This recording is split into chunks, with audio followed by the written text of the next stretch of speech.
ever wished you could walk into a room, say almost nothing, and yet people naturally start moving in your direction, agreeing with you, even doing what you want, without realizing you've guided them there? Think about it. Most people try to persuade with force. They argue, they beg, they sell too hard. And what happens? The other person resists.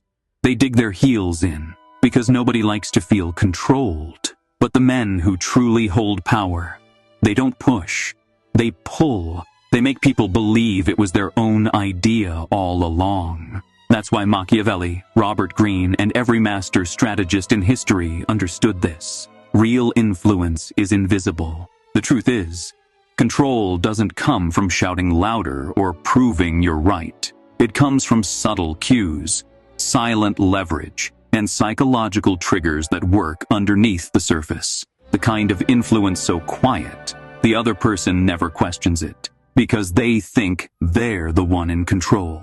And here's the part most men never realize. You can learn this. Influence isn't a gift you're born with. It's a skill, a playbook, a set of hidden levers that, once you know how to pull them, shift any conversation, any negotiation, any relationship in your favor. By the end of this video, you'll know exactly how to make people move where you want, without them resisting, without them noticing, and without you ever looking desperate. Machiavelli said it best.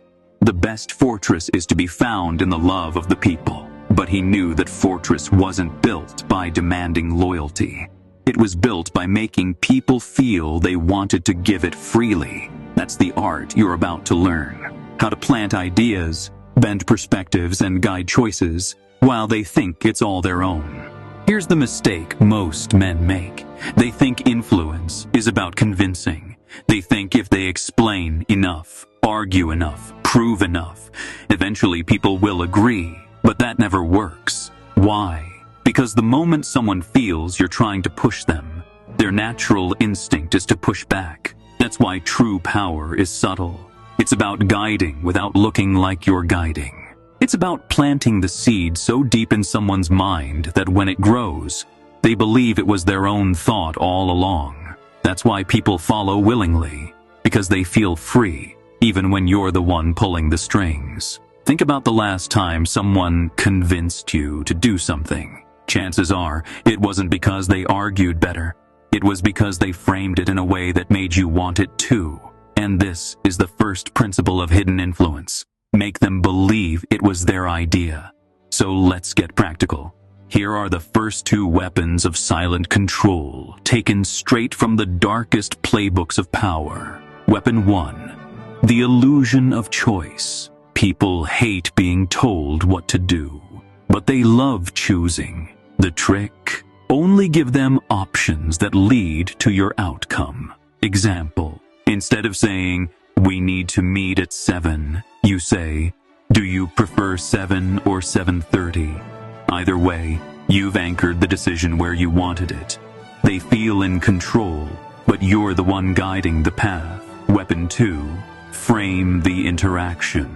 The one who defines the rules wins. If you walk into a conversation letting them set the frame, you've already lost. Machiavelli knew this. The ruler who controls the narrative controls the kingdom. So don't start with apologies, hesitation, or "I hope this works." Start with, "Here's what makes sense," or "Here's what I'm considering." Instantly, you've shifted from follower to leader. These may look small, almost invisible, but that's the point. Influence isn't loud, it's quiet, it's subtle, and it works under the radar. By the time they realize what happened, they're already moving where you wanted them to go. And here's the beauty. You don't need force. You don't need approval. You don't even need permission. You just need the right weapons. Now we move from tricks you think about to moves you feel. The first two weapons, illusion of choice and framing, bend decisions. These next three don't argue with the mind. They reorder the room's nervous system. They make people want to follow your rhythm. If you master them, Conversations stop being a contest of who's louder and become a demonstration of who controls the clock. Weapon 3. Absolute silence. Most men panic at a silence and fill it with words that leak power. Real influence treats silence like precision steel, not a lack of language, but a tool. When someone makes a claim, when an accusation lands, when you're baited into defending, do nothing at first. Hold your posture. Breathe. Let the air press back. People hate empty space. They will crawl into it and reveal more than they intended. Practice a 5-second rule. In every short conversation this week, pause 5 full seconds before answering a question that matters. Count in your head if you must. Watch how the questioner suddenly clarifies, apologizes, or softens. That silence converts uncertainty into information you can use. Silence is not avoidance, it's calibration. Weapon 4. Tempo control. Most arguments are lost to pace. People who speak faster sound urgent. People who speak slower sound authoritative. Tempo control is simple. Move at your timing, not theirs. When they speed up, slow down. When they stall, take the initiative to accelerate. The person who dictates pace dictates pressure. To use this practically, trim your normal speaking speed by 20% in meetings. Speak with longer vowels, deliberate micro-pauses, and slower sentence endings. Another concrete tactic. Always answer with one composed sentence, then pause. Example: they demand an immediate yes. You reply, calmly saying, "I'm willing if these 3 conditions are met." Then name 1 or 2 and stop. The slower rhythm forces others to match you or sound frantic. Those who match you concede control. Weapon 5. The strategic pause. This is silence with a blade. The strategic pause is the moment you convert revealed weakness into permanent leverage. It's not simply not speaking. It's holding eye contact, letting tension accumulate, and then deciding the next move on your terms. Use it when someone offers an insult, tries to rush you, or asks something that would weaken your position. Hold that look for 3 to 6 seconds after they finish. Let the room register the stillness. Most people will laugh nervously, explain too much, or step back. Then, don't plead, act. Withdraw a minor privilege, change the subject, or offer a short, decisive reframe. "I'll get back to you about that," or "that won't work." The consequence, delivered without theatrics, teaches them the cost of pushing you. Practice this in low-stakes moments first. A bar conversation, a negotiation over plans. So the pause becomes your reflex, not your performance. These are not tricks to deploy occasionally. They are nervous system training. Over time, your silence becomes pressure, your tempo becomes the room's metronome, and your pauses become the invisible lines others dare not cross. People will start to edit themselves around you, not because you shouted louder, but because your presence has created a different emotional economy. They'll speak less, concede more, and offer what you want without realizing they've been guided there. Remember, influence that looks like freedom is the only kind that lasts. Silence, tempo, and strategic pause are the mechanics that make that illusion real. Use them until they stop being tools and start being your nature. Now we step into the tools most men never learn because they sound too clean, too strategic, and because using them well requires calm, not hustle. These moves are short, surgical, and they win the moment you stop trying to win. They're the core of making people choose your outcome while thinking they chose it themselves. Move 1. The illusion of choice, but make it inevitable.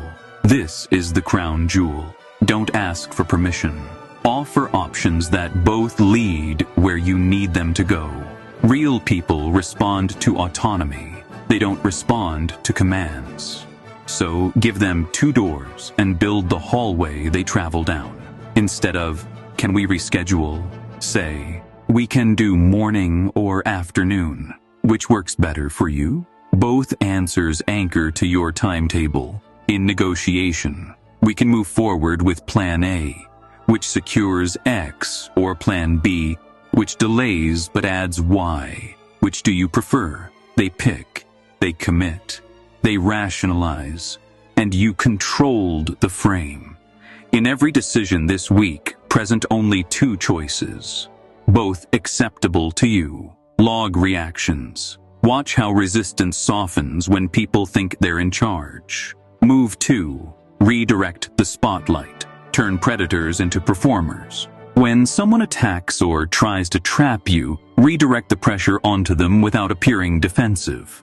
The simplest redirect. Ask them to solve the very problem they use to criticize. Example, they mock your proposal. Don't defend. Ask, what would you propose instead? Their energy switches from attack to performance. They either step up and likely fail, or reveal they have nothing. Either way, you win. Another redirect. Transform complaint into curiosity.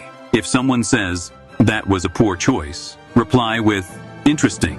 What outcome were you expecting? The conversation becomes diagnostic, not personal. When challenged in small social tests, text, chat, disagreement at work, answer with a redirect question 3 times before you explain yourself. Track who sputters first. Move 3. Expose by overloading. Stress reveals truth. People wear masks. Overload rips them off. The tactic is to layer small pressures, time constraints, minor demands, contradictory asks, and watch which part of their story breaks. In practice, you don't attack. You apply calibrated friction. Example in negotiation. Ask 2 precise clarifying questions back-to-back that force consistency. In social testing, tell a borderline truth and watch if they correct you or double down. The reaction tells you who they are. Create a 3-step probe for new contacts or deals. Ask them to commit to something small, then immediately ask for a justification. Then offer a slight twist. Record the answers and the speed of their adjustments. The weak will rationalize. The secure will stay consistent. You learn who to move toward and who to shelve. Move 4. Anchor and calibrate. Set reference points they can't ignore. Anchoring is simple but lethal when used with confidence. Toss out a bold reference early. A price, a deadline, an expectation. And watch how every counteroffer or reaction orbits that anchor. People adjust to anchors because human judgment is relative. So set your terms first. Example, in salary talks, name a number high but reasonable, then stay silent. Their counteroffer will be framed by your anchor. Calibrate by reading the micro response. Change in tone, speed, eye contact. If they falter, you've landed. Pick 3 daily interactions where you will plant an anchor first, a time, figure, or non-negotiable, and refuse to budge more than 10% on the first pushback. Note outcomes. Move 5. The gentle commitment rail. Small yeses build big yeses. This is the behavioral ladder. You earn consent by stacking micro yeses until the big agreement seems inevitable. Start with tiny asks that require minimal effort. A like, a short reply, a 1-minute favor. Then increase incrementally. People want to be consistent. The psychology of commitment does the heavy lifting. Here's the script. Could you check this quick detail for me? Later try saying, would you support this approach? Finally, the big ask. So design a 3-step small yes sequence for any request you have this week and execute it. Most people don't plan the ladder. Those who do get the summit. These direct moves work because they respect human ego while steering it. You're not blunt force controlling someone. You're shaping their choices, rhythm, and sense of self in the moment. That's why they leave thinking they were free. That's why the influence sticks. Do this until reflex replaces thought. When these moves are natural, people will move as you want, and they'll thank themselves for it. That's the silent alchemy of power. They feel empowered. You hold control. By now, you've seen how silence, framing, scarcity, redirecting, and pressure testing can flip almost any interaction. But Machiavelli's sharpest weapons weren't about single moves. They were about permanence. Influence that doesn't just win the moment, but lingers in people's minds long after. These are the triggers that make people adjust to you automatically, even when you're not in the room. Trigger 1. The silent scar. Consequences that echo. Machiavelli warned, a threat is weaker than a memory. When someone crosses you, don't explode. Withdraw quietly. Remove access. Cancel future favors. That scar, the absence of your presence, teaches them more than punishment. They'll never forget the cost. Next time someone disrespects a boundary, don't argue. Cut something small but valuable. Your time, your effort, your openness. Say nothing. Watch them adjust. Trigger 2. The last word is action. Words are cheap. Actions are anchors. Don't argue endlessly. Don't try to win every point. Just end it with a move. Example, in a toxic dynamic, instead of endless texts, disappear for a week. At work, instead of defending your idea endlessly, show a working prototype. The debate ends where reality begins. Choose one ongoing conflict. Stop talking. Solve, act, or exit. Let the silence and action carry the weight. Trigger 3. The shadow you own. Jung called it the shadow. The parts of yourself you hide or fear. Machiavelli weaponized this. Once you own your flaws, no one can use them against you. If you're insecure, admit it first. If you're new, say it before they can mock it. Vulnerability, when claimed, becomes armor. Write down 3 traits you normally hide. Choose one. Reveal it strategically in a conversation this week. Calmly, without apology. Watch how fast respect grows instead of shrinking.